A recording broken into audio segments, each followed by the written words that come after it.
ਵਾਹਿਗੁਰੂ ਸਾਹਿਬ ਜੀ। ਸ਼੍ਰੀ ਨਾਨਕ ਅੰਗਦ ਗੁਰੂ ਅਮਰਦਾਸ ਪਦਵੰਦ ਰਾਮਦਾਸ ਅਰਜਨ ਗੁਰੂ ਬਰ ਸ੍ਰੀ ਹਰਗੋਬਿੰਦ ਹਰ ਰਾਏ ਹਰ ਕ੍ਰਿਸ਼ਨ ਗੁਰ ਤੇਗ ਬਹਾਦਰ ਚੰਦ ਦਸਵੇਂ ਗੋਬਿੰਦ ਸਿੰਘ ਗੁਰੂ ਨਮੋ ਚਰਨ ਅਰਵਿੰਦ। ਜਿਸ ਮਹਿ ਅੰਮ੍ਰਿਤ ਗਿਆਨ ਹੈ ਮਾਣਕ ਭਗਤ ਵੈਰਾਗ। ਸ਼੍ਰੀ ਗੁਰੂ ਗ੍ਰੰਥ ਸਾਹਿਬ ਉਦਦ ਬੰਦੋ ਕਰ ਅਨੁਰਾਗ। ਸ੍ਰੀ ਗੁਰ ਸ਼ਬਦ ਕਮਾਏ ਜਿਨ ਜੀਤੇ ਪੰਚ ਵਿਕਾਰ। ਤਿਨ ਸੰਤਨ ਕਾ ਵੰਦਨਾ ਸਿਰ ਚਰਨਨ ਪਰ ਧਾਰ। ਏਕ ਓੰਕਾਰ ਸਤਿਗੁਰੂ ਤਿਹ ਪ੍ਰਸਾਦ ਸਚ ਹੋਇ। ਵਾਹਿਗੁਰੂ ਜੀ ਕੀ ਫਤਿਹ। ਵਿਘਨ ਵਿਨਾਸ਼ਨ ਸੋਇ। ਵਾਹਿਗੁਰੂ ਜੀ ਕੀ ਫਤਿਹ। ਵਿਘਨ ਵਿਨਾਸ਼ਨ ਸੋਇ। ਸਤਨਾਮ ਸ੍ਰੀ ਵਾਹਿਗੁਰੂ ਸਾਹਿਬ ਜੀ। ਅਧਿਕ ਦਾਰਦੀ ਜੇ ਚੱਲ ਆਵੈ ਪਹਿਰ ਬਿਭੂਖਨ ਤੁਰੰਗ ਨਚਾਵੈ। ਅਧਿਕ ਦਾਰਦੀ ਜੇ ਚੱਲ ਆਵੈ। ਜਬਰ ਛਤਰ ਤਖਤ ਕੇ ਮਾਲਕ ਗੁਰਤਾ ਗੱਦੀ ਉੱਪਰ ਸਵਾਇਮਾਨ ਦਸਾਂ ਪਾਤਸ਼ਾਹੀਆਂ ਦੇ ਆਤਮਿਕ ਸਰੂਪ ਜੁਗੋ ਜੁਗ ਅਟਲ ਗਰੀਬ ਨਵਾਜ ਗੁਰੂ ਨਿਮਾਣਿਆਂ ਦੇ ਮਾਣ ਨਿਤਾਣਿਆਂ ਦੇ ਤਾਨ ਨਿਉਟਿਆਂ ਦੀ ਓਟ ਨਿਆਸਰਿਆਂ ਦੇ ਆਸਰੇ। ਧੰਨ ਧੰਨ ਸ਼੍ਰੀ ਗੁਰੂ ਗ੍ਰੰਥ ਸਾਹਿਬ ਸੱਚੇ ਪਾਤਸ਼ਾਹ ਜੀ ਦੀ ਪਰਮ ਪਵਿੱਤਰ ਹਜ਼ੂਰੀ ਅੰਦਰ ਦਲ ਭੁੰਜਨ ਗੁਰ ਸੂਰਮਾ ਵਡ ਜੋਧਾ ਬਹੁ ਪਾਰੇ ਉਪਕਾਰੀ। ਮੇਰੀ ਪੀਰੀ ਦੇ ਮਾਲਕ ਸਤਿਗੁਰੂ ਧੰਨ ਧੰਨ ਸ਼੍ਰੀ ਗੁਰੂ ਹਰਗੋਬਿੰਦ ਸਾਹਿਬ ਸੱਚੇ ਪਾਤਸ਼ਾਹ ਜੀ ਦੇ ਮੁਬਾਰਕ ਚਰਨ ਛੋਹ ਪ੍ਰਾਪਤ ਇਤਿਹਾਸਕ ਸਥਾਨ ਗੁਰਦੁਆਰਾ ਸ੍ਰੀ ਗੁਰੂਸਰ ਸਾਹਿਬ ਵਿਖੇ ਰਾਤਰੀ ਦੇ ਦੀਵਾਨਾਂ ਵਿੱਚ ਹਾਜ਼ਰੀਆਂ ਲਵਾ ਰਹੀ ਨਤਮਸਤਕ ਹੋ ਰਹੀ ਸਮੂਹ ਗੁਰੂ ਕੀ ਸੰਗਤ ਜੀ। ਵਡਭਾਗੀ ਹਾਂ ਜੋ ਸਤ ਸੰਗਤ ਦਾ ਲਾਭ ਪ੍ਰਾਪਤ ਕਰ ਰਹੇ ਹਾਂ।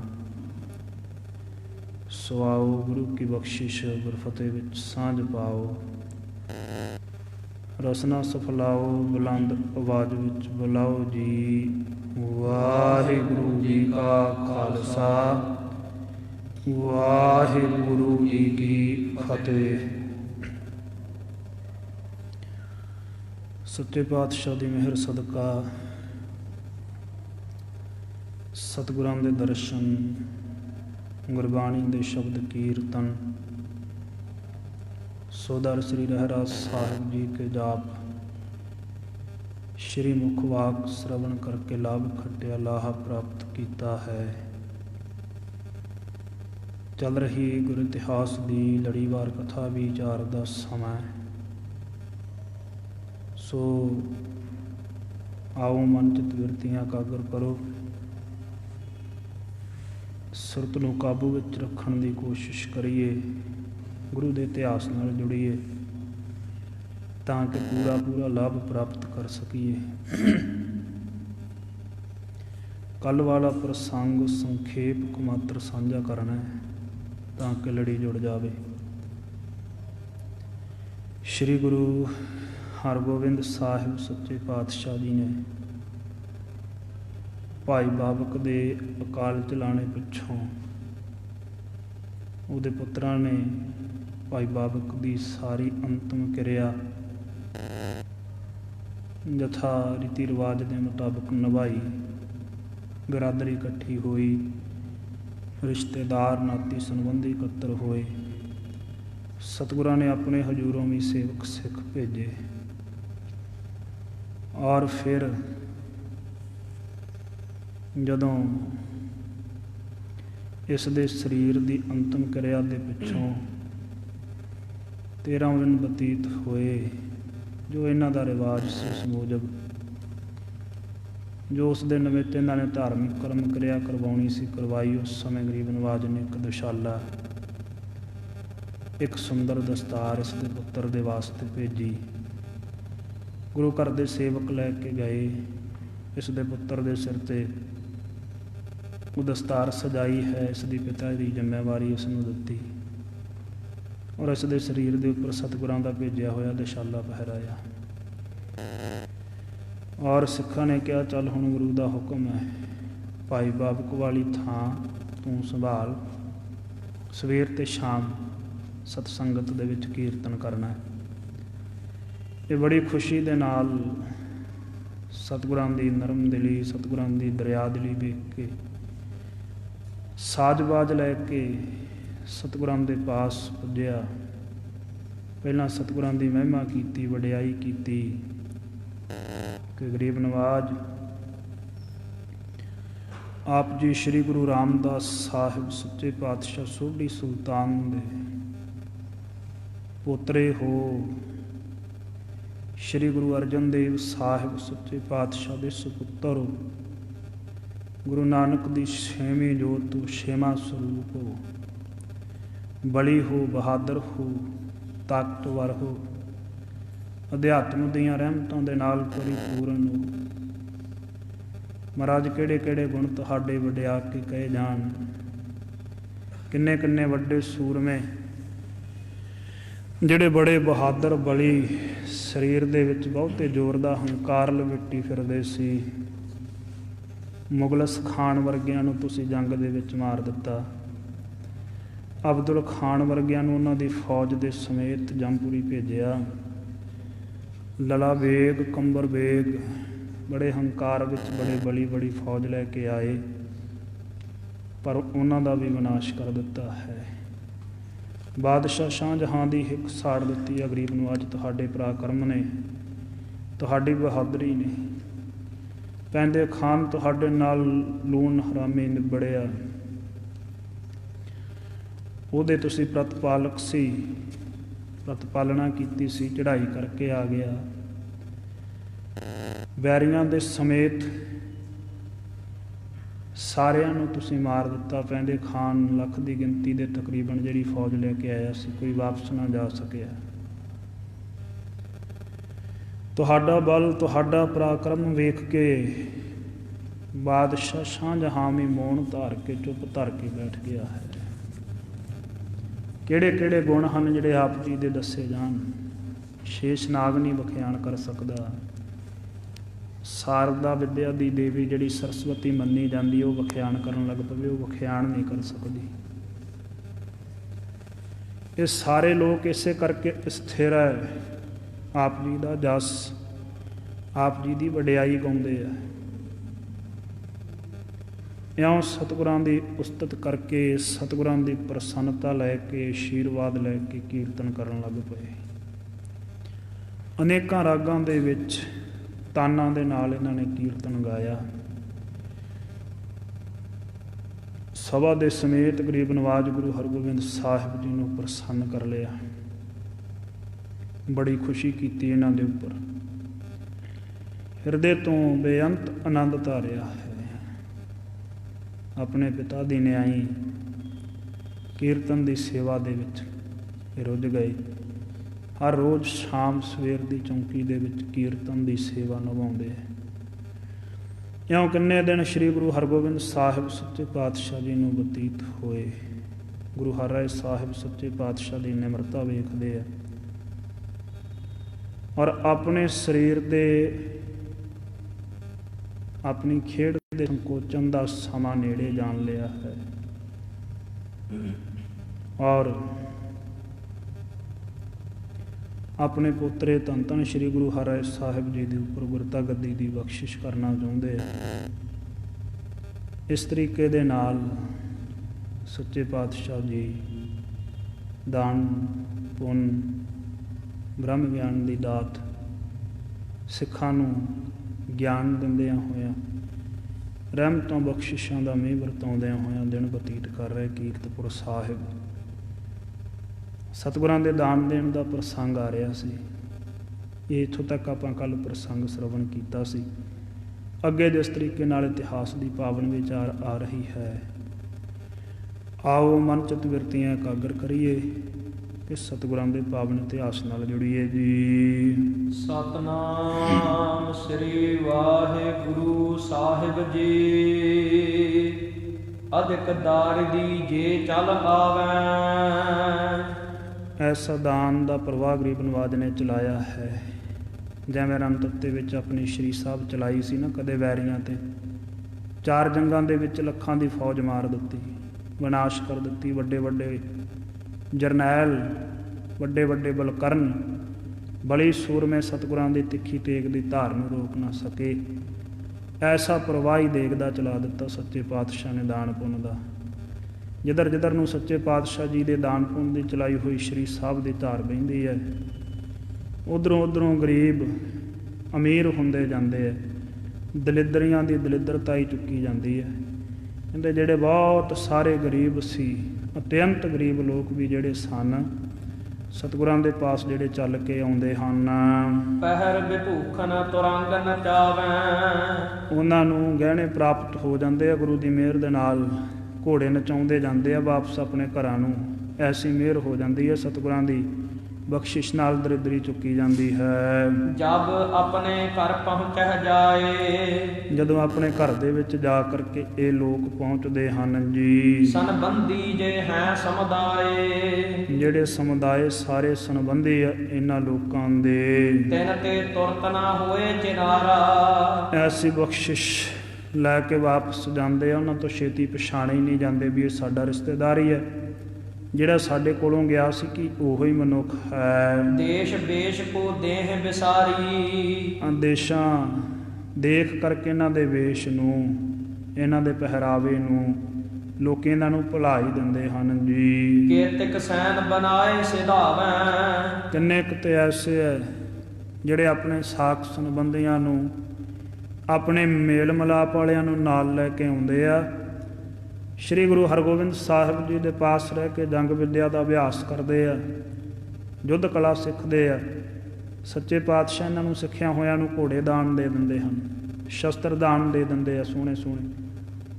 ਸੋ ਇਹ ਇਉਂ ਫੌਜ ਦੇ ਰੂਪ ਦੇ ਵਿੱਚ ਵਾਪਸ ਪਰਤਦੇ ਆ ਜੀ। ਵੱਡੇ ਮੋਲ ਪਟ ਤੁਰੰਗ ਲਿਜਾਵੈ। ਵੱਡੇ ਵੱਡੇ ਮਹਿੰਗੇ ਮੁੱਲ ਦੇ ਕੱਪੜੇ, ਵੱਡੇ ਵੱਡੇ ਮੁੱਲ ਦੇ ਜਿਹੜੇ ਘੋੜੇ ਆ ਉਹ ਵੀ ਪ੍ਰਾਪਤ ਕਰ ਲੈਂਦੇ ਸਤਿਗੁਰਾਂ ਪਾਸੋਂ। ਤਿਨਹੋਂ ਹੇਰ ਕਰ ਲੈ ਲਗ ਗ੍ਰਾਮ। ਉਹਨਾਂ ਨੂੰ ਵੇਖ ਕਰਕੇ ਜਿਹੜੇ ਛੋਟੇ ਮੋਟੇ ਨਗਰ ਹੁੰਦੇ ਆ, ਭਾ ਜਾਹੇ ਤਿਆਗ ਭਰੇ ਧਨ ਧਾਮ। ਲੋਕ ਘਬਰਾ ਕਰਕੇ ਆਪਣੇ ਭਰੇ ਧਨ ਦੇ ਨਾਲ ਘਰ ਛੱਡ ਕੇ ਨੱਸ ਜਾਂਦੇ ਆ, ਦੌੜ ਜਾਂਦੇ ਆ ਜੀ। ਤਿਨ ਸੋ ਉੱਚੇ ਕਹਿ ਸੁਣਾਏ। ਜਿਹੜੇ ਭੱਜ ਜਾਂਦੇ ਆ ਨਾ ਵੇਖ ਕੇ ਸਿੱਖਾਂ ਨੂੰ ਡਰ ਕਰਕੇ, ਸੂਰਮਿਆਂ ਵਾਲੀ ਪੋਸ਼ਾਕ ਦੇ ਵਿੱਚ, ਜੰਗੀ ਪੋਸ਼ਾਕ ਦੇ ਵਿੱਚ, ਉਹਨਾਂ ਨੂੰ ਫਿਰ ਸਿੰਘ ਸੂਰਮੇ ਉੱਚੀ ਉੱਚੀ ਪੁਕਾਰ ਕੇ ਦੱਸਦੇ ਆ ਖਿਲਾਰ ਕਰਕੇ, ਹਮ ਕੋ ਦੇਖਤ ਨਹੀਂ ਪਲਾਏ। ਕਿ ਸਾਨੂੰ ਵੇਖ ਕਰਕੇ ਕੋਈ ਦੌੜੋ ਨਾ, ਭੱਜੋ ਨਾ, ਸਾਡੇ ਪਾਸੋਂ ਕਿਸੇ ਪ੍ਰਕਾਰ ਦਾ ਡਰ ਨਾ ਮਨਾਵੋ ਕੋਈ ਵੀ। ਸ਼੍ਰੀ ਹਰਗੋਬਿੰਦ ਜੋਧਾ ਭਾਰੀ। ਜੋ ਧੰਨ ਧੰਨ ਸ਼੍ਰੀ ਗੁਰੂ ਹਰਗੋਬਿੰਦ ਸਾਹਿਬ ਸੱਚੇ ਪਾਤਸ਼ਾਹ ਮੇਰੀ ਪੀਰੀ ਦੇ ਮਾਲਕ ਯੋਧੇ ਆ, ਭਾਰੀ ਬਲੀ ਹਨ, ਸੂਰਮੇ ਹਨ। ਹਮ ਤਿਸ ਕੇ ਚੱਲ ਜਾਹੇ ਭਿਖਾਰੀ। ਅਸੀਂ ਉਹਨਾਂ ਦੇ ਪਾਸ ਚੱਲ ਕੇ ਗਏ ਸੀ। ਅਸੀਂ ਭਿਖਾਰੀ ਸਾਂ, ਅਸੀਂ ਦਲਿੱਦਰੀ ਸਾਂ, ਸਾਡੇ ਪਾਸ ਕੁਝ ਵੀ ਨਹੀਂ ਸੀ। ਜੋ ਜਿਸ ਸਮੇਂ ਆਏ ਜਸ ਕਹੈ, ਸੋ ਜਿਸ ਨੇ ਜਿਸ ਸਮੇਂ ਜਾ ਕਰਕੇ ਸਤਿਗੁਰਾਂ ਦਾ ਜਸ ਕੀਤਾ, ਸਤਿਗੁਰਾਂ ਦੇ ਪਾਸ ਵਡਿਆਈ ਕੀਤੀ, ਦਰਬ ਤੁਰੰਗ ਬਸਨ ਕੋ ਲਹੈ। ਉਸ ਨੇ ਉਸੇ ਸਮੇਂ ਦੇ ਮੁਤਾਬਕ ਕਿਸੇ ਨੇ ਧਨ ਪ੍ਰਾਪਤ ਕਰ ਲਿਆ, ਕਿਸੇ ਨੇ ਘੋੜਸਵਾਰੀ ਸਿੱਖੀ, ਸਤਿਗੁਰੂ ਨੇ ਸੱਚੇ ਪਾਤਸ਼ਾਹ ਨੇ ਪ੍ਰਸੰਨ ਹੋ ਕੇ ਘੋੜਾ ਹੀ ਦਾਨ ਵਿੱਚ ਦੇ ਦਿੱਤਾ ਹੈ। ਕਿਸੇ ਨੂੰ ਵਸਤਰ ਦਾਨ ਪੁੰਨ ਦੇ ਵਿੱਚ ਪ੍ਰਾਪਤ ਹੋ ਗਏ ਸਤਿਗੁਰਾਂ ਦੇ ਪਾਸੋਂ। ਅਬਦੁਲ ਨੱਥਾ ਰਣ ਕੀ ਵਾਰ, ਇਧਰ ਅਬਦੁੱਲਾ ਤੇ ਨੱਥਾ ਜਿਹੜੇ ਢਾਡੀ ਆ ਸਤਿਗੁਰੂ ਸੱਚੇ ਪਾਤਸ਼ਾਹ ਜੀ ਦੇ ਦਰਬਾਰ ਦੇ ਵਿੱਚ, ਇਹ ਜਿਹੜੀਆਂ ਜੰਗ ਦੀਆਂ ਵਾਰਾਂ ਹਨ, ਪਰੀ ਬਨਾਵਨ ਸਕਲ ਸੁਧਾਰ। ਇਹਨਾਂ ਨੇ ਸੁਧਾਰ ਕੇ ਬੜੇ ਸਲੀਕੇ ਦੇ ਨਾਲ ਸਤਿਗੁਰਾਂ ਦੀਆਂ ਚਾਰੇ ਜੰਗਾਂ ਜਿੱਤੀਆਂ ਹੋਈਆਂ, ਜਿਹੜੀਆਂ ਜੰਗਾਂ ਦੀਆਂ ਵਾਰਾਂ ਬਣਾਈਆਂ। ਜਿਮ ਸੰਗਰ ਘਾਲਿਓ ਘਮਸਾਨ, ਜਿਸ ਤਰੀਕੇ ਨਾਲ ਸੱਚੇ ਪਾਤਸ਼ਾਹ ਨੇ ਜੰਗ ਕੀਤਾ ਸੀ ਘਮਸਾਨ ਦਾ, ਬੜਾ ਭਿਆਨਕ, ਬੜੀ ਦਲੇਰੀ ਦੇ ਨਾਲ, ਬੜੀ ਬਹਾਦਰੀ ਦੇ ਨਾਲ। ਮਾਰੇ ਸੈਯਦ ਮੁਗਲ ਪਠਾਨ, ਜਿਸ ਤਰੀਕੇ ਨਾਲ ਆਪਣਾ ਪਰਾਕਰਮ ਕਰਕੇ ਸੈਯਦ ਜਾਤੀ ਦੇ, ਪਠਾਨ ਜਾਤੀ ਦੇ, ਮੁਗਲਾਂ ਦੇ ਤਾਈਂ, ਤੁਰਕਾਂ ਦੇ ਤਾਈਂ ਮਾਰਿਆ ਸੀ ਸੱਚੇ ਪਾਤਸ਼ਾਹ ਨੇ। ਫਤਿਹ ਲਈ ਹੱਥ ਕਰ ਤੁਰਕਾਨਾ, ਤੁਰਕਾਂ ਨੂੰ ਮਾਰ ਕਰਕੇ ਜਿਵੇਂ ਜੰਗ ਦੇ ਵਿੱਚ ਜਿੱਤ ਪ੍ਰਾਪਤ ਕੀਤੀ। ਹਨੇ ਡੰਕ ਰਣ ਜੀਤ ਨਿਸ਼ਾਨਾ, ਜਿਸ ਤਰੀਕੇ ਦੇ ਨਾਲ ਆਪਣੀ ਜਿੱਤ ਦੇ ਡੰਕੇ ਨਗਾਰੇ ਵਜਾਏ ਹਨ ਰਣ ਤੱਤੇ ਵਿੱਚ। ਗੁਰ ਆਗੇ ਥਿਰ ਹੋਏ ਸੁਣਾਈ, ਉਹ ਸਾਰੀਆਂ ਵਾਰਾਂ ਇਹਨਾਂ ਨੇ ਬਣਾ ਕਰਕੇ ਗਰੀਬ ਨਵਾਜ ਗੁਰੂ ਹਰਗੋਬਿੰਦ ਸਾਹਿਬ ਜੀ ਦੇ ਸਾਹਮਣੇ ਖਲੋ ਕਰਕੇ ਇਹਨਾਂ ਨੇ ਸੁਣਾਈਆਂ ਹਨ ਜੀ। ਸੁਣ ਕਰ ਦਾਨ ਦੀਨ ਸਮੁਦਾਈ, ਜਦੋਂ ਸੱਚੇ ਪਾਤਸ਼ਾਹ ਨੇ ਸੁੰਦਰ ਵਾਰਾਂ ਸੁਣੀਆਂ, ਵੀਰ ਰਸੀ ਜੋਸ਼ੀਲੀਆਂ, ਸਿੱਖਾਂ ਦੇ ਸਿੰਘਾਂ ਦੇ ਜੀਵਨ ਦੇ ਵਿੱਚ ਤਬਦੀਲੀਆਂ ਲਿਆਉਣ ਵਾਲੀਆਂ, ਤਾਂ ਸੱਚੇ ਪਾਤਸ਼ਾਹ ਮਹਾਰਾਜ ਜੀ ਬੜੇ ਪ੍ਰਸੰਨ ਹੋਏ ਇਹਨਾਂ ਦੇ ਉੱਪਰ। ਪ੍ਰਸੰਨ ਹੋ ਕਰਕੇ ਇਹਨਾਂ ਨੂੰ ਗਰੀਬ ਨਵਾਜ ਸੱਚੇ ਪਾਤਸ਼ਾਹ ਨੇ ਬੇਸ਼ੁਮਾਰ ਧਨ ਦਿੱਤਾ, ਬਹੁਤ ਸਾਰਾ ਦਾਨ ਦਿੱਤਾ। ਦਾਨ ਦੇ ਵਿੱਚ ਲੋੜ ਦੀ ਹਰੇਕ ਚੀਜ਼ ਇਹਨਾਂ ਦੇ ਤਾਈਂ ਬਖਸ਼ਿਸ਼ ਕੀਤੀ ਹੈ। ਗਾਜ ਤੁਰੰਗ ਉਪਰ ਸ਼ੁਭ ਜ਼ੀਨ, ਘੋੜੇ, ਹਾਥੀ, ਮਹਾਰਾਜ ਸੱਚੇ ਪਾਤਸ਼ਾਹ ਨੇ ਕਾਠੀਆਂ ਦੇ ਸਮੇਤ ਇਹਨਾਂ ਨੂੰ ਬਖਸ਼ਿਸ਼ ਕੀਤੇ। ਉਹ ਵੀ ਕਾਠੀਆਂ ਚੰਗੀਆਂ ਚੰਗੀਆਂ ਬਣਾ ਕਰਕੇ ਦਿੱਤੀਆਂ ਹਨ ਭੇਟਾ ਦੇ ਵਜੋਂ। ਕੰਚਨ ਕੰਕਨ ਜਟਤ ਨਵੀਨ, ਜਿਹੜੀਆਂ ਕੰਚਨ ਸੋਨੇ ਦੇ ਨਾਲ ਮੜੀਆਂ ਹੋਈਆਂ ਸੀ ਤੇ ਨਵੀਆਂ ਸੀ ਬਿਲਕੁਲ ਬਣਵਾਈਆਂ ਹੋਈਆਂ। ਸੁੰਦਰ ਬਸਤਰ ਬਰਨ ਬਹੁ ਕੇਰੇ, ਅਨੇਕਾਂ ਰੰਗਾਂ ਦੇ ਸੋਹਣੇ ਸੋਹਣੇ ਪਹਿਰਨ ਵਾਸਤੇ ਕੱਪੜੇ ਦਿੱਤੇ। ਦੀਓ ਸੰਗ ਬਹੁ ਦਰਬ ਕਨੇਰੇ, ਤੇ ਨਾਲ ਬਹੁਤ ਸਾਰਾ ਧਨ ਵੀ ਸੱਚੇ ਪਾਤਸ਼ਾਹ ਨੇ ਇਹਨਾਂ ਨੂੰ ਬਖਸ਼ਿਸ਼ ਦੇ ਵਜੋਂ ਦਿੱਤਾ। ਫਰਮਾਇਓ ਸਿੱਖ ਸੰਗਤ ਮਾਹੀ, ਤੇ ਫਰਮਾਇਆ ਹੈ ਗਰੀਬ ਨਵਾਜ ਸੱਚੇ ਪਾਤਸ਼ਾਹ ਨੇ ਸਿੱਖ ਸੰਗਤ ਦੇ ਵਿੱਚ, ਕਰਹੋ ਸੁਨਾਵਨ ਮੁਦ ਉਪਜਾਈ। ਮਹਾਰਾਜ ਸਾਹਿਬ ਕਹਿੰਦੇ ਸਿੱਖ ਸੰਗਤਾਂ ਦੇ ਵਿੱਚ ਇਹ ਵਾਰਾਂ ਸੁਣਾਉਣੀਆਂ, ਪ੍ਰਸੰਨਤਾ ਦੇ ਨਾਲ, ਖੇੜੇ ਚਾਉ ਦੇ ਨਾਲ ਇਹਨਾਂ ਵਾਰਾਂ ਦਾ ਤੁਸੀਂ ਗਾਇਨ ਕਰਨਾ। ਤੁਮ ਕੋ ਦੈ ਹੈ ਦਰਬ ਕਨੇਰੇ, ਇਹ ਸਾਡੀ ਸੰਗਤ ਤੁਹਾਡੇ ਤਾਈਂ ਬਹੁਤ ਸਾਰਾ ਧਨ ਜਿਹੜਾ ਹੈ ਉਹ ਦਾਨ ਦੇ ਵਿੱਚ ਦਿਆ ਕਰੇਗੀ। ਸੁਨ ਹੈ ਪੰਥ ਚੱਲ ਹੈ ਜਗ ਮੇਰਾ, ਜਿਹੜਾ ਮੇਰਾ ਪੰਥ ਚੱਲੇਗਾ ਨਾ ਜਗ ਦੇ ਵਿੱਚ, ਸੰਸਾਰ ਦੇ ਵਿੱਚ ਸਿੱਖੀ ਦਾ ਪੰਥ, ਉਹ ਮੇਰੀਆਂ ਇਹ ਵਾਰਾਂ ਨੂੰ ਸੁਣੇਗਾ ਔਰ ਸੁਣ ਕਰਕੇ ਇਹਨਾਂ ਵਾਰਾਂ ਦੇ ਤਾਈਂ, ਇਹਨਾਂ ਵਾਰਾਂ ਨੂੰ, ਗੁਰੂ ਦੇ ਜਸ ਨੂੰ ਗਾਉਣ ਵਾਲਿਆਂ ਦਾ ਸਨਮਾਨ ਕਰਿਆ ਕਰੇਗਾ ਜਿਹੜਾ ਮੇਰਾ ਪੰਥ ਹੋਏਗਾ। ਇਸ ਤੇ ਆਦ ਜਾਨ ਵਿਦ ਨਾਨਾ, ਇਸ ਤੋਂ ਅਲੱਗਾ ਵੀ ਬਹੁਤ ਭਾਰੀ ਦਾਨ ਗਰੀਬ ਨਵਾਜ ਸੱਚੇ ਪਾਤਸ਼ਾਹ ਨੇ ਅਨੇਕ ਪ੍ਰਕਾਰ ਦਾ ਦਿੱਤਾ ਹੈ ਜੀ। ਕਰ ਹੈ ਨਿਤਾ ਪ੍ਰਤ ਗੁਰੂ ਮਹਾਨਾ, ਨਿਤਾਂ ਪ੍ਰਤੀ ਸਤਿਗੁਰੂ ਸੱਚੇ ਪਾਤਸ਼ਾਹ ਇਉਂ ਦਾਨ ਕਰਦੇ ਆ ਬਹੁਤ ਭਾਰੀ ਗਿਣਤੀ ਵਿੱਚ। ਦੂਰ ਦੇਸ਼ ਤੇ ਜਾਚਕ ਆਵੈ, ਦੂਰ ਦੂਰ ਦਰਾਡੇ ਤੋਂ ਦੇਸ਼ ਤੋਂ ਜਿਹੜੇ ਜਾਚਕ ਮੰਗਤੇ ਆਉਂਦੇ ਹਨ। ਸੁਨ ਸੁਨ ਜਸ ਨਿਜ ਘਰ ਤੇ ਧਾਵੈ, ਜਿਹੜੇ ਲੋੜਵੰਦ ਹੈ ਸੁਣ ਸੁਣ ਕੇ ਸਤਿਗੁਰਾਂ ਦਾ ਜਸ ਆਪਣੇ ਘਰਾਂ ਤੋਂ ਭੱਜੇ ਚੱਲੇ ਆਉਂਦੇ ਆ ਗੁਰੂ ਘਰ ਦੇ ਦੁਆਰ ਤੱਕ। ਲੇਤ ਦਾਨ ਕੋ ਜਸ ਉਪਜਾਏ, ਦਾਨ ਪ੍ਰਾਪਤ ਕਰਕੇ ਗੁਰੂ ਘਰ ਦਾ ਜਸ ਕਰਦੇ ਆ, ਗੁਰੂ ਘਰ ਦੀ ਮਹਿਮਾ ਵਡਿਆਈ ਕਰਦੇ ਹਨ ਜੀ। ਦੇਤ ਅਸੀਸਨ ਸ੍ਰੀ ਗੁਰ ਰਾਏ। ਔਰ ਪ੍ਰਕਾਸ਼ ਸਰੂਪ ਸ੍ਰੀ ਗੁਰੂ ਹਰਗੋਬਿੰਦ ਸਾਹਿਬ ਸੱਚੇ ਪਾਤਸ਼ਾਹ ਨੂੰ ਸ਼ੁਭ ਅਸ਼ੀਸ਼ਾਂ ਦਿੰਦੇ ਆ ਸਾਰੇ। ਇੱਕ ਦਿਨ ਬੈਠੇ ਸਭਾ ਮਝਾਰੀ। ਇਉਂ ਹੀ ਇੱਕ ਦਿਨ ਸੱਚੇ ਪਾਤਸ਼ਾਹ ਸਿੱਖਾਂ ਦੇ ਸਮੇਤ ਸੱਜੀ ਹੋਈ ਸਭਾ ਦੇ ਵਿੱਚ ਸੁਭਾਇਮਾਨ ਸੀ। ਵਿਰਾਜਮਾਨ ਸਨ ਗਰੀਬ ਨਵਾਜ ਜੀ। ਜਾਤੀ ਮਲਕ ਵਿਪਰ ਗੁਣ ਭਾਰੀ। ਜਿਹੜਾ ਜਾਤੀ ਮਲਕ ਨਾਮ ਦਾ ਬ੍ਰਾਹਮਣ ਸਿੱਖ ਹੈ, ਸਤਿਗੁਰਾਂ ਦਾ ਭਾਰੀ ਗੁਣਾਂ ਦੇ ਸਮੇਤ ਹੈ। ਗੁਰਸਿੱਖੀ ਵਾਲੇ ਸਾਰੇ ਗੁਣਾਂ ਦੀ ਪ੍ਰਤਪਾਲਣਾ ਕਰਦਾ ਹੈ। ਸਤਿਗੁਰ ਘਰ ਕੋ ਪ੍ਰੋਹਤ ਆਹੈ। ਇਹ ਸਤਿਗੁਰਾਂ ਦੇ ਦਰ ਘਰ ਦਾ ਸੇਵਾਦਾਰ ਹੈ ਉਸ ਸਮੇਂ ਦਾ।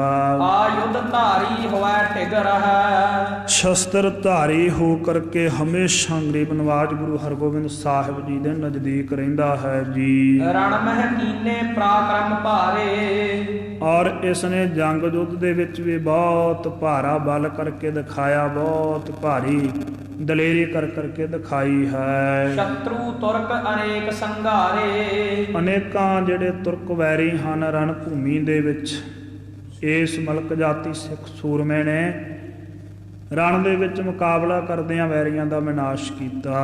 ਪੂਰਬ ਗੁਰ ਠਿਗ ਸਿੰਘਾ ਨਾਮ। ਪਹਿਲਾਂ ਗਰੀਬ ਨਵਾਜ ਗੁਰੂ ਸਾਹਿਬਾਨਾਂ ਦੇ ਪਾਸ ਇੱਕ ਸਿੰਘਾ ਨਾਮ ਦਾ ਸਿੱਖ ਰਹਿੰਦਾ ਸੀ। ਸੋ ਵੀ ਲੜਤ ਰਹਿਓ ਰਣ ਧਾਮ।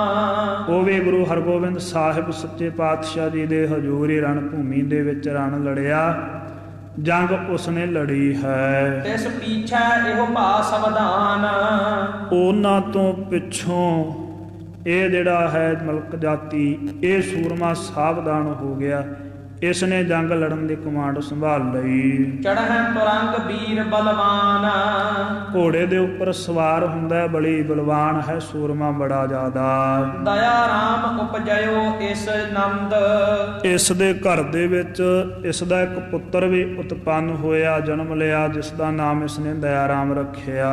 ਦਸਮ ਗੁਰੂ ਠਿਗ ਰਹੈ ਆਨੰਦ। ਇਹ ਬੜੇ ਆਨੰਦ ਦੇ ਨਾਲ ਦਸ਼ਮੇਸ਼ ਪਿਤਾ ਸ੍ਰੀ ਗੁਰੂ ਗੋਬਿੰਦ ਸਿੰਘ ਸਾਹਿਬ ਸੱਚੇ ਪਾਤਸ਼ਾਹ ਦੇ ਨਾਲ ਵੀ ਰਹਿੰਦਾ ਰਿਹਾ ਹੈ ਪਿੱਛੋਂ। ਰਣ ਕੋ ਕਰਹਿ ਕਥਾ ਤਬ ਆਵੈ। ਕਹਿੰਦੇ ਜਦੋਂ ਗੁਰੂ ਗੋਬਿੰਦ ਸਿੰਘ ਸਾਹਿਬ ਸੱਚੇ ਪਾਤਸ਼ਾਹ ਜੰਗ ਲੜਨਗੇ ਨਾ ਤੁਰਕਾਂ ਦੇ ਨਾਲ ਜਾਂ ਪਹਾੜੀਆਂ ਦੇ ਨਾਲ, ਉਹਨਾਂ ਜੰਗਾਂ ਦੇ ਵਿੱਚ ਇਸ ਦਇਆ ਰਾਮ ਦੀ ਕਥਾ ਆਵੇਗੀ, ਜਿਹੜਾ ਮਲਕ ਜਾਤੀ ਸਿੱਖ ਸੂਰਮੇ ਦਾ ਪੁੱਤਰ ਹੈ, ਬੜਾ ਬਹਾਦਰ ਹੈ। ਗੁਰੂ ਗੋਬਿੰਦ ਸਿੰਘ ਸਾਹਿਬ ਸੱਚੇ ਪਾਤਸ਼ਾਹ ਦੀ ਸੇਵਾ ਦੇ ਵਿੱਚ ਹਾਜ਼ਰ ਰਿਹਾ ਤੇ ਜੰਗ ਲੜੇ ਇਸਨੇ। ਛਤਰ ਪਹਾੜੀ ਲੜ ਕਰ ਘਾਵੈ। ਇਹਨੇ ਪਹਾੜੀ ਵੈਰੀਆਂ ਦਾ ਲੜ ਕਰਕੇ ਵਿਨਾਸ਼ ਕੀਤਾ ਹੈ ਜੰਗਾਂ ਦੇ ਵਿੱਚ। ਜਾਤੀ ਮਲਕ ਜਾਨ ਨਿਜ ਅੰਤ। ਇਸ ਸਮੇਂ ਜਾਤੀ ਮਲਕ ਦੀ ਕਥਾ ਚੱਲ ਰਹੀ ਹੈ। ਕਹਿੰਦੇ ਇਸਨੇ ਆਪਣਾ ਅੰਤਮ ਸਮਾਂ ਨੇੜੇ ਸਮਝਿਆ। ਗਇਓ ਜਹਾਂ ਬੈਠੇ ਭਗਵੰਤ। ਨੇੜੇ ਪਛਾਣ ਕਰਕੇ ਆਪਣਾ ਅੰਤਮ ਸਮਾਂ ਉੱਥੇ ਪਹੁੰਚਿਆ ਜਿੱਥੇ ਭਗਵਾਨ ਸਰੂਪ ਗਰੀਬ ਨਵਾਜ ਗੁਰੂ ਹਰਗੋਬਿੰਦ ਸਾਹਿਬ ਸੱਚੇ ਪਾਤਸ਼ਾਹ ਮੀਰੀ ਪੀਰੀ ਦੇ ਮਾਲਕ ਸਤਿਗੁਰੂ ਵਿਰਾਜਮਾਨ ਸੀ, ਬੈਠੇ ਹੋਏ ਸੀ। ਹਾਥ ਜੋੜ ਕਰ ਆਪਨ ਪ੍ਰਸੰਗ। ਹੱਥ ਜੋੜ ਕਰਕੇ ਇਸਨੇ ਆਪਣਾ ਸਾਰਾ ਜਿਹੜਾ ਪ੍ਰਸੰਗ ਹੈ ਭਲਿਓ ਸਕਲ ਹੀ ਗੁਰ ਕੇ ਸੰਗ। ਕਹਿ ਦਿੱਤਾ ਹੈ ਸਾਰਾ ਪ੍ਰਸੰਗ ਗਰੀਬ ਨਵਾਜ ਗੁਰੂ ਹਰਗੋਬਿੰਦ ਸਾਹਿਬ ਜੀ ਦੇ ਤਾਈ। ਕਰਹੋ ਖੁਸ਼ੀ ਮੋਹ ਪਰ ਇਸ ਕਾਲ। ਕਹਿਣ ਲੱਗਾ ਹੈ ਗਰੀਬ ਨਵਾਜ ਸੱਚੇ ਪਾਤਸ਼ਾਹ ਇਸ ਸਮੇਂ ਮੇਰੇ ਤੇ ਖੁਸ਼ੀ ਕਰੋ, ਮੇਰੇ ਤੇ ਕਿਰਪਾ ਕਰੋ ਜੀ। ਪ੍ਰਾਨ ਅੰਤ ਹੋਏ ਚਹਤ ਉਤਾਲ। ਮੇਰੇ ਸਵਾਸ ਹੁਣ ਅੰਤਮ ਹੈ ਤੇ ਬੜੀ ਛੇਤੀ ਦੇ ਨਾਲ, ਬੜੀ ਕਾਹਲੀ ਦੇ ਨਾਲ ਮੇਰੇ ਸਰੀਰ ਦੇ ਵਿੱਚੋਂ ਨਿਕਲ ਜਾਣਾ ਚਾਹੁੰਦੇ ਹੈ। ਭਾਵ ਮੇਰੇ ਸੱਚਖੰਡ ਜਾਣ ਦਾ ਸਮਾਂ ਆ ਗਿਆ ਹੈ। ਪ੍ਰੋਹਤ ਮੈਂ ਹਾਂ ਰਾਵਰ ਕੇਰਾ। ਮੈਂ ਆਪ ਜੀ ਦਾ ਸੇਵਾਦਾਰ ਰਿਹਾ ਹਾਂ, ਸੱਚੇ ਪਾਤਸ਼ਾਹ ਸਿੱਖ ਰਿਹਾ ਹਾਂ ਜੀ। ਚਾਹਾਂ ਦਾਨ ਬ੍ਰਹਮ ਗਿਆਨ ਵਡੇਰਾ। ਆਪ ਜੀ ਦਾ ਸਿੱਖ ਹਾਂ, ਮੈਂ ਸੇਵਾਦਾਰ ਹਾਂ। ਇਸ ਕਰਕੇ ਮੈਂ ਬ੍ਰਹਮ ਗਿਆਨ ਦੀ ਭਾਰੀ ਦਾਤ ਦਾ ਇੱਛਕ ਹਾਂ ਮਹਾਰਾਜ ਸੱਚੇ ਪਾਤਸ਼ਾਹ। ਜਿਸ ਤੇ ਬਹੁਰ ਜਨਮ ਨਹਿ ਧਾਰਾਂ। ਐਸੀ ਮੇਰੇ ਤੇ ਮਿਹਰ ਕਰੋ, ਬਖਸ਼ਿਸ਼ ਕਰੋ, ਜਿਸ ਦਾ ਕਰਕੇ ਕਿ ਫੇਰ ਮੈਨੂੰ ਦੋਹਰੇ ਇਸ ਸੰਸਾਰ ਦੇ ਵਿੱਚ ਜਨਮ ਹੀ ਨਾ ਲੈਣਾ ਪਵੇ। ਕਮਰ ਫਾਸ ਸਗਰੀ ਨਿਰਵਾਰਾਂ। ਕਰਮ ਫਾਸ ਸਗਰੀ ਨਿਰਵਾਰਾਂ। ਮੇਰੇ ਕਰਮਾਂ ਦੀ ਜਿਹੜੀ ਫਾਹੀ ਹੈ ਇਹ ਸਾਰੀ ਦੀ ਸਾਰੀ ਨਿਰਵਿਰਤ ਹੋ ਜਾਣੀ ਚਾਹੀਦੀ ਹੈ, ਕਿਉਂਕਿ ਕਰਮ ਚੱਕਰ ਕਰਕੇ ਤੇ ਮਨੁੱਖ ਵਿਛੜਿਆ ਹੋਇਆ। ਕਿਰਤ ਕਰਮ ਕੇ ਵਿਛੜੇ ਕਰ ਕਿਰਪਾ ਮਿਲ ਹੋ ਰਾਮ। ਚਾਰ ਕੁੰਟ ਦਹਿ ਦਿਸ ਭ੍ਰਮੇ ਥਕ ਆਏ ਪ੍ਰਭ ਕੀ ਸਾਮ। ਇਹ ਚਾਰਾਂ ਦਿਸ਼ਾਵਾਂ 'ਚ ਇਸੇ ਕਰਕੇ ਭਟਕਦਾ ਫਿਰਦਾ ਹੈ ਨਾ ਜਨਮ ਲੈ ਕੇ, ਕਿਉਂਕਿ ਕਿਰਤ ਐਸੀ ਹੈ ਵਿਛੋੜੇ ਦਾ ਕਾਰਨ ਕਰਮ ਹੀ ਹੈ। ਇਸ ਦੇ ਜਿਹਾ ਬੀਜੈ ਸੋ ਲੁਣੈ ਕਰਮਾ ਸੰਦੜਾ ਖੇਤ। ਸੋ ਕਹਿਣ ਲੱਗਾ ਮਹਾਰਾਜ ਐਸੀ ਮਿਹਰ ਕਰੋ, ਐਸਾ ਉਪਦੇਸ਼ ਬਖਸ਼ਿਸ਼ ਕਰੋ ਕਿ ਇਹ ਕਿਰਤ ਦਾ ਨਵੇੜਾ ਹੋ ਜਾਵੇ, ਕਰਮ ਚੱਕਰ ਨਿਰਵਿਰਤ ਹੋ ਜਾਵੇ, ਮਿਟ ਜਾਵੇ। ਆਸ ਸਰੂਪ ਮੋਹਿ ਦੇਹੋ ਸਮਝਾਈ। ਜਿਹੜਾ ਮੇਰਾ ਐਸਾ ਸਰੂਪ ਹੈ ਨਿਜੀ, ਜਿਹੜਾ ਕਰਤਾ ਨਹੀਂ ਹੈ, ਇਸ ਕਰਕੇ ਉਹ ਭੋਗਤਾ ਵੀ ਨਹੀਂ ਹੈ। ਮਨੁੱਖ ਦਾ ਮਜ਼ਮੂਨ ਇਹ ਹੈ ਵੀ ਉੱਥੋਂ ਤੱਕ ਪਹੁੰਚੇ ਜਿੱਥੋਂ ਤੱਕ ਇਹ ਕਰਤਾ ਨਾ ਰਵੇ, ਛੁੱਟ ਜਾਵੇ, ਜਿੱਥੇ ਇਹਦੇ ਵਿੱਚ ਹਉਮੈ ਨਾ ਰਹੇ, ਮੈਂ ਦਾ ਬੰਧਨ ਨਾ ਰਹੇ। ਕਰਮ ਕਰਤ ਹੋਵੈ ਨਿਹ ਕਰਮ ਤਿਸ ਵੈਸਨੋ ਕਾ ਨਿਰਮਲ ਧਰਮ। ਐਸੀ ਕਿਰਤ ਐਸਾ ਕਰਮ ਅਪਣਾਉਣਾ ਹੈ ਕਿ ਕਰਮ ਕਰਦਿਆਂ ਕਰਦਿਆਂ ਨਿਹ ਕਰਮ ਹੋ ਜਾਣਾ ਹੈ। ਕਰਮ ਦੇ ਬੰਧਨ ਦੇ ਵਿੱਚ ਨਹੀਂ ਪੈਣਾ, ਕਰਤਾ ਨਹੀਂ ਬਣਨਾ। ਕਰਮ ਕਰਨਾ ਜ਼ਰੂਰ ਹੈ ਪਰ ਕਰਤਾ ਨਹੀਂ ਬਣਨਾ ਹੈ। ਜਿਵੇਂ ਅਰਜਨ ਨੇ ਕਿਹਾ ਸੀ ਮਹਾਰਾਜ ਕਿਵੇਂ ਮਾਰਾਂ ਮੈਂ ਆਪਣੇ ਤਾਇਆਂ ਚਾਚਿਆਂ ਨੂੰ ਭਰਾਵਾਂ ਨੂੰ ਜੰਗ ਦੇ ਵਿੱਚ, ਜੇ ਮੈਂ ਮਾਰ ਦਿੱਤਾ ਮੈਂ ਤੇ ਵੱਡਾ ਦੋਸ਼ੀ ਬਣ ਜਾਣਾ, ਮੈਂ ਤੇ ਵੱਡਾ ਪਾਪੀ ਬਣ ਜਾਣਾ। ਫਿਰ ਇਸ ਕਰਮ ਫਿਲਾਸਫੀ ਤੇ ਸਾਰੀ ਗੀਤਾ ਉਚਾਰਨ ਕੀਤੀ ਕ੍ਰਿਸ਼ਨ ਜੀ ਨੇ ਕਿ ਜੇ ਤੂੰ ਕਰਤਾ ਹੈ ਤੇ ਤੂੰ ਭੋਗਤਾ ਹੈ, ਜੇ ਤੂੰ ਕਰਤਾ ਨਹੀਂ ਤੇ ਤੂੰ ਭੋਗਤਾ ਵੀ ਨਹੀਂ। ਇਸ ਕਰਕੇ ਕਰਤਾ ਨਾ ਬਣ। ਇਹ ਫਰਜ਼ ਪਛਾਣ ਸਮਾਜ ਬਹਾਲੀ ਲਈ, ਇਹ ਫਰਜ਼ ਪਛਾਣ ਧਰਮ ਬਹਾਲੀ ਲਈ। ਧਰਮ ਨੂੰ ਸਮਰਪਿਤ ਹੋ ਕੇ ਕਰਮ ਕਰਨਾ ਹੈ, ਕਰਮ ਨੂੰ ਸਮਰਪਿਤ ਹੋ ਕੇ ਧਰਮ ਨਹੀਂ ਕਰਨਾ। ਅੱਜ ਬਸ ਸਾਡੇ ਸਮਾਜ ਦੀ ਇੱਥੇ ਬੇੜੀ ਬਹਿ ਗਈ ਆ, ਅਸੀਂ ਕਰਮ ਨੂੰ ਸਮਰਪਿਤ ਹੋ ਕੇ ਧਰਮ ਕਰਦੇ ਹਾਂ, ਧਰਮ ਨੂੰ ਸਮਰਪਿਤ ਹੋ ਕੇ ਕਰਮ ਨਹੀਂ। ਧਰਮ ਕੀ ਕਹਿੰਦਾ ਹੈ, ਨਿਯਮ ਕੀ ਹੈ, ਰਹਿਤ ਕੀ ਹੈ, ਉਹ ਗਈ ਖੂਹ ਦੇ ਵਿੱਚ। ਸਾਡਾ ਵੇਸ ਹੈ ਧਰਮੀਆਂ ਵਾਲਾ ਤੇ ਕਰਮ ਅਸੀਂ ਆਪਦੀ ਮਨ ਮਰਜ਼ੀ ਦੇ ਕਰਦੇ ਹਾਂ। ਸਾਰੇ ਸਮਾਜ ਦੀ ਇਹੀ ਗੱਲ ਹੈ, ਇਕੱਲੇ ਭੇਖਾ ਧਾਰੀਆਂ ਦੀ ਨਹੀਂ, ਭੇਖ ਤੇ ਸਭ ਦਾ ਹੀ ਹੈ, ਕਿਸੇ ਦਾ ਕੋਈ ਹੈ, ਕਿਸੇ ਦਾ ਕੋਈ ਹੈ। ਜੋ ਕਿਸੇ ਨੇ ਬਣਾ ਲਿਆ ਉਹੀ ਭੇਖ ਹੈ। ਸੋ ਕਹਿੰਦਾ ਮਹਾਰਾਜ ਸੱਚੇ ਪਾਤਸ਼ਾਹ ਐਸੀ ਮੈਨੂੰ ਕਰਮ ਫਿਲਾਸਫੀ, ਕਰਮ ਗਿਆਨ, ਤਤ ਸਿਧਾਂਤ ਕਿ ਮੈਂ ਕਰਤਾਪਨ ਤੋਂ ਮੁਕਤ ਹੋ ਜਾਵਾਂ। ਕਿਉਂਕਿ ਜਿੰਨਾ ਚਿਰ ਕਰਤਾ ਹੈ ਉਨਾ ਚਿਰ ਭੋਗਤ ਹੈ। ਹਉ ਵਿੱਚ ਹੱਸੈ ਹਉ ਵਿੱਚ ਰੋਵੈ, ਹਉ ਵਿੱਚ ਭਰੀਐ ਹਉ ਵਿੱਚ ਧੋਵੈ। ਸੋ ਸਭ ਕੁਛ ਇਹ ਹਉਮੈ ਦੇ ਵਿੱਚ ਹੀ ਹੈ, ਕਰਤੇਪਣ ਦੇ ਵਿੱਚ ਹੀ ਹੈ। ਹਉਮੈ ਦੇ ਵਿੱਚ ਹੀ ਜਨਮ ਹੁੰਦਾ, ਹਉਮੈ ਦੇ ਵਿੱਚ ਹੀ ਮੌਤ ਹੁੰਦੀ ਹੈ ਬੱਝੇ ਦੀ। ਸੋ ਮਹਾਰਾਜ ਮੈਨੂੰ ਉਹ ਕਿਰਪਾ ਕਰਕੇ ਸੋਝੀ ਦਿਓ, ਜੁਗਤੀ ਦਿਓ, ਜਿਹਦੇ ਨਾਲ ਇਹ ਗੰਢ ਖੁੱਲ ਜਾਵੇ ਜੀ। ਜਿਸ ਹਿਤ ਜੋਗੀ ਕਰਤ ਉਪਾਈ। ਜਿਹੜੇ ਗਿਆਨ ਦੇ ਵਾਸਤੇ ਜੋਗੀ ਅਨੇਕਾਂ ਉਪਾਅ ਕਰਦੇ ਆ, ਯੋਗ ਜਿਹੜੇ ਆਸਣ ਹੈ ਉਹ ਅਪਣਾਉਂਦੇ ਹਨ। ਮਨ ਬਿਸਰਾ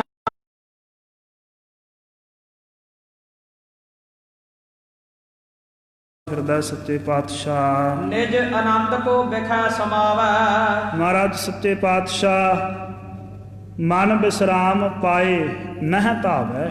ਮੇਰਾ ਮਨ ਵਿਸ਼ਰਾਮ ਪਾ ਜਾਵੇ, ਸਥਿਰ ਹੋ ਜਾਵੇ ਮਨ ਮੇਰਾ, ਦੌੜੇ ਨਾ। ਮੈਂ ਆਪਣੇ ਨਿੱਜੀ ਸਰੂਪ ਨੂੰ ਪ੍ਰਾਪਤ ਹੋ ਜਾਵਾਂ, ਆਨੰਦ ਸਰੂਪ ਨੂੰ ਪ੍ਰਾਪਤ ਹੋ ਜਾਵਾਂ। ਮੇਰੀ ਅਵਸਥਾ ਆਨੰਦ ਤੇ ਅਰੂੜ ਹੋ ਜਾਵੇ। ਐਮ ਸੁਣ ਕੈ ਪ੍ਰੋਹਤ ਕੋ ਆਸ਼ਾ। ਇਉਂ ਜਦੋਂ ਸੁਣਿਆ ਹੈ ਆਪਣੇ ਸਿੱਖ ਸੂਰਮੇ ਮਲਕ ਜਾਤੀ ਦਾ ਆਸ਼ਾ ਸਮਝੀ ਹੈ ਇਸ ਦੇ ਮਨ ਦੀ ਗੱਲ ਸੱਚੇ ਪਾਤਸ਼ਾਹ ਨੇ। ਸ਼੍ਰੀ ਮੁਖ ਤੇ ਗੁਰਬਾਕ ਪ੍ਰਕਾਸ਼ੈ।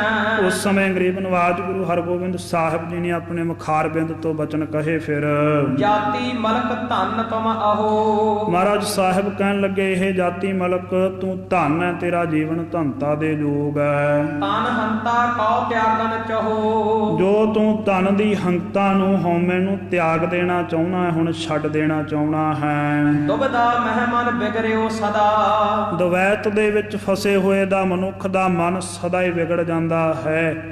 ਇਹ ਮਲੇਨ ਹੋ ਜਾਂਦਾ ਹੈ।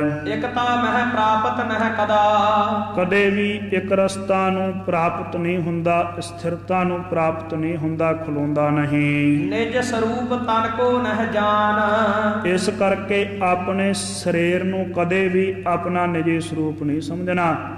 ਆਪਾਂ ਆਪਣੇ ਸਰੀਰ ਨੂੰ ਹੀ ਨਿਜੀ ਸਰੂਪ ਸਮਝਦੇ ਹਾਂ ਵੀ ਤੂੰ ਕੌਣ ਹੈ। ਜੋ ਆਪਦਾ ਨਾਮ ਹੈ ਰੱਖਿਆ ਹੋਇਆ ਮਾਤਾ ਪਿਤਾ ਨੇ ਉਹ ਦੱਸਤਾ। ਇਦੋਂ ਵੱਧ ਸਾਡੇ ਕਾਗਜ਼ਾਂ ਪੱਤਰਾਂ ਵਿੱਚ ਕੀ ਪਛਾਣ ਹੁੰਦੀ ਹੈ ਵੀ ਇਹਦੀ ਹਾਈਟ ਕਿੰਨੀ ਆ, ਲੰਬਾਈ ਕਿੰਨੀ ਆ, ਵੇਟ ਕਿੰਨਾ ਇਹਦਾ।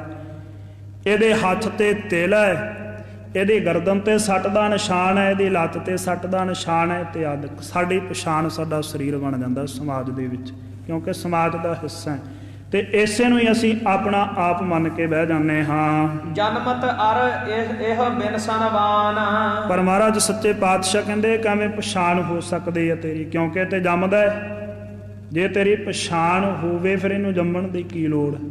ਇਹ ਤੇ ਜੰਮਣ ਤੋਂ ਬਾਅਦ ਤੇਰਾ ਨਾਮ ਰੱਖਿਆ ਗਿਆ, ਫਿਰ ਉਦੋਂ ਬਾਅਦ ਇਹ ਵਧਿਆ। ਕਿ ਸਮਾਂ ਸੀ ਬਿਲਕੁਲ ਛੋਟਾ ਜਿਹਾ ਸੀ, ਅਚੇਤ ਸੀ, ਜਦੋਂ ਦੰਦ ਵੀ ਨਹੀਂ ਸੀ ਆਏ, ਪੂਰੀ ਤਰ੍ਹਾਂ ਸੁਣਦਾ ਵੀ ਨਹੀਂ ਸੀ, ਅੱਖਾਂ ਵੀ ਵਿਕਸਿਤ ਨਹੀਂ ਸੀ, ਪੂਰੀ ਤਰ੍ਹਾਂ ਵੇਖ ਵੀ ਨਹੀਂ ਸੀ ਸਕਦਾ, ਔਰ ਰਸਨਾ ਵੀ ਵਿਕਸਿਤ ਨਹੀਂ ਸੀ। ਦੁੱਧ ਤੋਂ ਬਿਨਾਂ ਹੋਰ ਕੁਝ ਇਸ ਦੇ ਪੇਟ ਦੇ ਵਿੱਚ ਵੀ ਨਹੀਂ ਸੀ ਪਹੁੰਚ ਸਕਦਾ। ਇੱਕ ਉਹ ਵੀ ਸਮਾਂ ਸੀ। ਫਿਰ ਵਿਕਸਿਤ ਹੋਇਆ, ਸਭ ਕੁਝ ਵਿਖਣ ਲੱਗਿਆ, ਸੁਣਨ ਲੱਗਿਆ, ਬੋਲਣ ਲੱਗਿਆ, ਸਮਝ ਸੋਝੀ ਆਈ।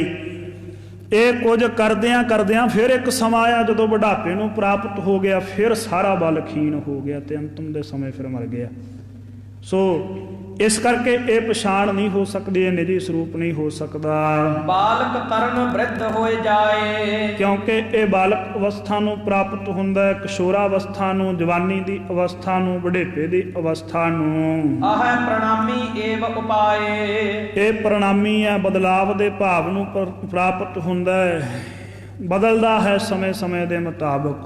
ਤਬ ਸਰੂਪ ਮਹਿ ਇਹੋ ਸਭ ਨਾਹੇ, ਪਰ ਜਿਹੜਾ ਤੇਰਾ ਨਿੱਜੀ ਸਰੂਪ ਹੈ ਅਸਲੀ, ਜਿੱਥੇ ਜਾ ਕੇ ਤੂੰ ਕਰਤਾ ਨਹੀਂ ਰਹਿਣਾ, ਜਿੱਥੇ ਜਾ ਕੇ ਤੇਰੀ ਹਉਮੈ ਹੰਤਾ ਮਿਟੇਗੀ, ਉਸ ਸਰੂਪ ਦੇ ਵਿੱਚ ਇਹ ਬਾਧ ਘਾਟ ਨਹੀਂ ਕਿਸੇ ਪ੍ਰਕਾਰ ਦੀ। ਸਦਾ ਏਕ ਰਸ ਜਾਣਹੁ ਤਾਹੇ, ਉਸ ਸਰੂਪ ਨੂੰ ਸਦਾ ਇੱਕ ਰਸ ਜਾਣ, ਸਥਿਰ ਹੈ, ਨਾ ਜੰਮਦਾ ਹੈ, ਨਾ ਮਰਦਾ ਹੈ, ਨਾ ਵੱਧਦਾ ਹੈ, ਨਾ ਘਟਦਾ ਹੈ। ਤਨ ਤੇ ਸੂਖਮ ਅਹੈ ਰਖੀਕੀ, ਹੁਣ ਇਹ ਤਨ ਤੇ ਹੈ ਨਾਸ਼ਵੰਤ, ਝੂਠਾ, ਕਿਉਂਕਿ ਜੰਮਣ ਤੋਂ ਪਹਿਲਾਂ ਵੀ ਇਹਦਾ ਕੋਈ ਵਜੂਦ ਨਹੀਂ ਸੀ ਤੇ ਮਰਨ ਤੋਂ ਬਾਅਦ ਵੀ ਇਹਦਾ ਕੋਈ ਵਜੂਦ ਨਹੀਂ ਰਹਿ ਜਾਣਾ।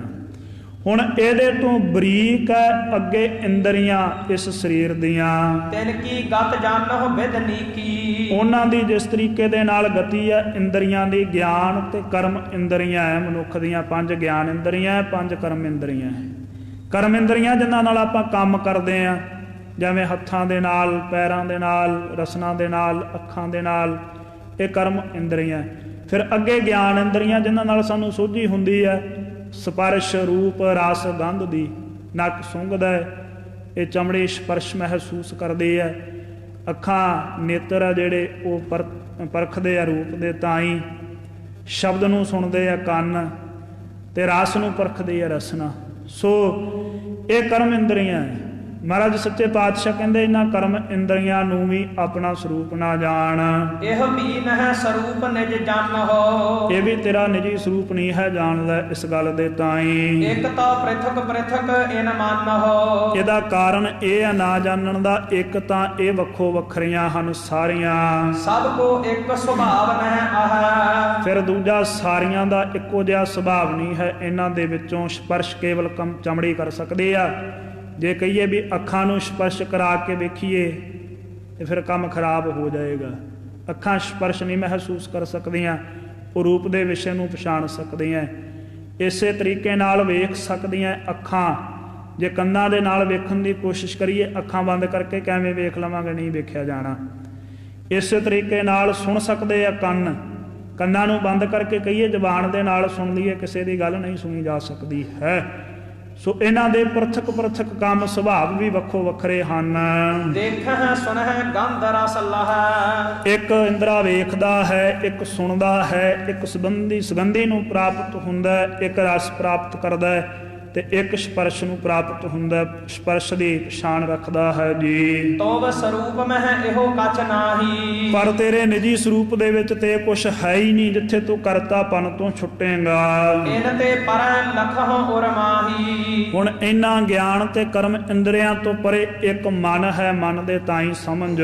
ਜੋ ਸੰਕਲਪ ਵਿਕਲਪ ਉਠਾਵੈ, ਜਿਹੜਾ ਚੰਗੇ ਤੇ ਮਾੜੇ ਸੰਕਲਪਾਂ ਤੇ ਵਿਕਲਪਾਂ ਨੂੰ ਜਨਮ ਦਿੰਦਾ ਹੈ। ਦੌੜਤ ਜਾਤ ਤੁਰਤ ਹਟ ਆਵੈ, ਦੌੜ ਕਰਕੇ ਚਲਿਆ ਜਾਂਦਾ ਹੈ, ਕਦੇ ਮੰਦੇ ਸੰਕਲਪ ਦੇ ਵਿੱਚ ਫਿਰ ਵਾਪਸ ਪਰਤ ਆਉਂਦਾ ਹੈ, ਕਿਤੇ ਚੰਗੇ ਸੰਕਲਪ ਨੂੰ ਉਠਾਉਂਦਾ ਹੈ, ਫਿਰ ਮੰਦੇ ਵੱਲ ਪ੍ਰੇਰਿਤ ਹੋ ਜਾਂਦਾ ਹੈ, ਟਿਕਦਾ ਨਹੀਂ ਹੈ, ਇਉਂ ਦੌੜਦਾ ਹੀ ਫਿਰਦਾ ਹੈ ਜੀ। ਇਹੋ ਰਖੀਕ ਤੇ ਸੂਖਮ ਮਨ ਹੈ, ਇਹ ਜਿਹੜਾ ਮਨ ਹੈ ਇਹ ਇੰਦਰੀਆਂ ਤੋਂ ਵੀ ਸੂਖਮ ਹੈ।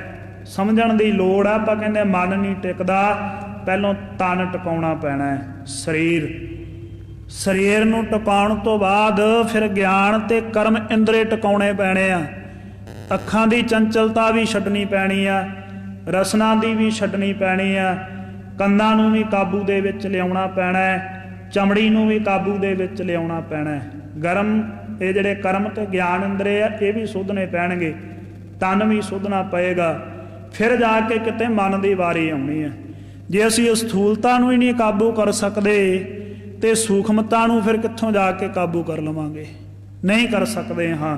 ਸੋ ਮਹਾਰਾਜ ਕਹਿੰਦੇ ਇਹਨਾਂ ਤੋਂ ਵੀ ਸੂਖਮ ਹੈ ਮਨ ਅੱਗੇ। ਸ਼ੁੱਧ ਅਸ਼ੁੱਧ ਹੋਤ ਬੁੱਧ ਭਨ ਹੈ, ਸ਼ੁੱਧ ਤੇ ਅਸ਼ੁੱਧ ਇਹ ਦੋ ਪ੍ਰਕਾਰ ਦਾ ਹੈ, ਮਲੀਨ ਤੇ ਨਿਰਮਲ। ਬੁੱਧੀਵਾਨਾਂ ਨੇ ਦੱਸਿਆ ਇਸ ਤਰੀਕੇ ਦੇ ਨਾਲ, ਜਦੋਂ ਮੈਲੇ ਸੰਕਲਪ ਕਰਦਾ ਹੈ ਉਦੋਂ ਮਲਨ ਮਨ ਹੁੰਦਾ ਹੈ, ਜਦੋਂ ਚੰਗੇ ਸੰਕਲਪ ਪੈਦਾ ਕਰਦਾ ਹੈ ਉਦੋਂ ਨਿਰਮਲ ਮਨ ਹੁੰਦਾ ਹੈ ਜੀ। ਮਨ ਤੇ ਥੂਲ ਪ੍ਰਾਨ ਜੇ ਆਹ, ਫਿਰ ਮਨ ਤੋਂ ਵੀ ਜਿਹੜੇ ਸੂਖਮ ਹੈ ਉਹ ਪ੍ਰਾਣ ਹਨ, ਮਨੁੱਖ ਦੇ ਸਵਾਸ ਹਨ। ਸੋ ਵੀ ਆਵਨ ਜਾਨੋ ਲਹਾ, ਉਹ ਵੀ ਆਉਣਾ ਤੇ ਜਾਣਾ ਲੈਂਦੇ। ਸਥੂਲ ਹੈ ਮਨ ਤੋਂ, ਮਨ ਇਹਨਾਂ ਤੋਂ ਵੀ ਸੂਖਮ ਹੈ, ਸਵਾਸਾਂ ਤੋਂ ਵੀ। ਪਰ ਸਵਾਸ ਆਉਣ ਤੇ ਜਾਣ ਦੀ ਪ੍ਰਕਿਰਿਆ ਨੂੰ ਪ੍ਰਾਪਤ ਹੈ। ਇੱਕ ਸਵਾਸ ਅੰਦਰ ਜਾਂਦਾ ਹੈ, ਫਿਰ ਦੂਜਾ ਬਾਹਰ ਆਉਂਦਾ ਹੈ। ਸੋ ਇਹ ਵੀ ਆਉਣ ਜਾਣ ਦੀ ਪ੍ਰਕਿਰਿਆ ਨੂੰ ਪ੍ਰਾਪਤ ਹਨ ਜੀ। ਖਟ ਵਿਕਾਰ ਇਹ ਤੀਨਹੁ ਮਾਨੀ, ਇਹ ਤਿੰਨੇ ਵਿਕਾਰ ਹੈ ਇਸ ਸਰੀਰ ਦੇ ਵਿੱਚ, ਸੋਚ ਕਰਕੇ ਵੇਖ। ਜਨਮ ਮਰਨ ਤਨ ਮਹਿ ਹੋਏ ਜਾਨੀ, ਜੰਮਣਾ ਤੇ ਮਰਨਾ ਇਹ ਤੇ ਪ੍ਰਣਾਮ ਹੋ ਗਿਆ, ਸਰੀਰ ਦਾ ਵਿਕਾਰ ਹੋ ਗਿਆ। ਛੁਦਾ ਪਿਪਾਸਾ ਪ੍ਰਾਣ ਧਰਮ ਤੇ, ਫਿਰ ਜਿਹੜੇ ਪ੍ਰਾਣ ਹੈ ਸਵਾਸ ਇਹਨਾਂ ਨੂੰ ਭੁੱਖ ਤੇ ਵਿਆਪਦੀ ਹੈ ਜੀ। ਹਰਖ ਸ਼ੋਕ ਮਨ ਕੋ ਲਖੇ ਅੰਤੇ, ਫਿਰ ਅੱਗੇ ਹਰਖ ਤੇ ਸ਼ੋਗ, ਦੁੱਖ ਤੇ ਸੁੱਖ ਇਹ ਮਨ ਦਾ ਧਰਮ ਹੋ ਗਿਆ। ਇਹ 6 ਪ੍ਰਣਾਮ ਹੋ ਗਏ ਇਸ ਸਰੀਰ ਦੇ ਵਿੱਚ। ਭੁੱਖ ਤੇ ਪਿਆਸ ਇਹ ਸਵਾਸਾਂ ਦਾ ਧਰਮ ਹੀ ਆ। ਸਵਾਸਾਂ ਦੇ ਨਾਲ ਹੀ ਇਹ ਪਾਚਨ ਪ੍ਰਕਿਰਿਆ ਜਿਹੜੀ ਭੋਜਨ ਦੇ ਪੂਰੇ ਹੁੰਦੇ ਆ। ਔਰ ਜਦੋਂ ਬੰਦੇ ਨੂੰ ਭੁੱਖ ਤੇ ਲੱਗਦੀ ਕਹਿੰਦਾ ਮੇਰੇ ਤੇ ਸਾਹ ਨਿਕਲਦੇ ਆ, ਇਹ ਥੋੜੀ ਕਹਿੰਦਾ ਮੇਰੀਆਂ ਅੱਖਾਂ ਨਿਕਲਦੀਆਂ ਜਾਂ ਮੇਰੇ ਹੱਥ ਵੱਢੀਦੇ ਆ ਜਾਂ ਮੇਰੇ ਕੰਨਾਂ ਦੇ ਪਰਦੇ ਪਾਟਦੇ ਆ ਜਾਂ ਮੇਰੀ ਰਸਨਾ ਨੂੰ ਤਕਲੀਫ ਹੈ।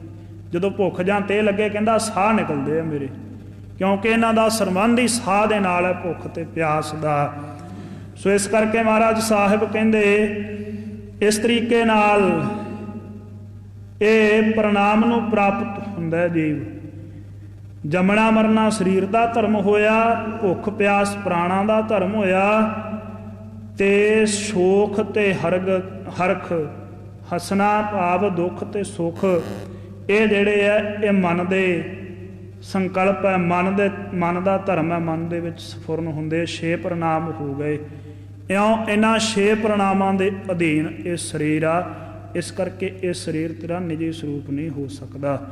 ਸੋ ਇੱਥੋਂ ਤੱਕ ਪਾਵਨ ਪਵਿੱਤਰ ਇਤਿਹਾਸ ਦੀ ਵਿਚਾਰ ਆਈ ਹੈ। ਵਿਚਾਰਦਿਆਂ ਹੋਈਆਂ ਬੇਅੰਤ ਪ੍ਰਕਾਰ ਦੀਆਂ ਭੁੱਲਾਂ ਦੇ ਖਿਮਾ ਬਖਸ਼ਣੀ, ਅੱਗੇ ਤੋਂ ਸ੍ਰੇਸ਼ਟ ਮਤ ਬਖਸ਼ਿਸ਼ ਕਰਕੇ ਨਿਹਾਲ ਕਰਨਾ। 2 ਪੰਕਤੀਆਂ ਪੜ੍ਹ ਕੇ ਸਮਾਪਤੀ ਹੈ ਜੀ। ਛੁਦਾ ਪਿਪਾਸਾ ਪ੍ਰਾਣ ਤਰਨ ਤੇ, ਹਰਖ ਸ਼ੋਕ ਮਨ ਕੋ ਲਖੇ ਅੰਤੇ। ਵਾਹਿਗੁਰੂ ਜੀ ਕਾ ਖਾਲਸਾ, ਵਾਹਿਗੁਰੂ ਜੀ ਕੀ ਫਤਿਹ।